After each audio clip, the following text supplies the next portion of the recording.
জয় হরি বল, জয় হরিচাঁদ, জয় গুরুচাঁদ, জয় শান্তিমা, জয় ভক্তবৃন্দের জয়, জয় মাতা পিতার জয়, জয় সাধুগুরু বৈষ্ণব সবার জয়। আজ 11/6/2025 কাটোয়া কেতুগ্রাম দত্তপুকুর পুকুরপাড় যে মন্দিরের কাজ চলছে, এর মেন উদ্যোক্তা সামনেই আছেন নিখিল দাস মহাশয়।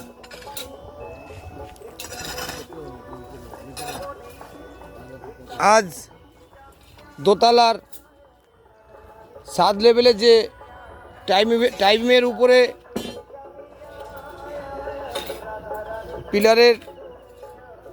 পিলার ঢালার কাজ হচ্ছে, এখানকার এলাকার মিস্ত্রি দিয়েই কাজ হচ্ছে। আশীর্বাদ করবেন আপনারা, যাতে আমরা অতি শীঘ্রই তাড়াতাড়ি যেন মন্দিরের কাজ সম্পন্ন করতে পারি। আপনারা একটু সহযোগিতার হাত বাড়িয়ে দেবেন, এটাই আশা রাখবো। জয় হরি বল।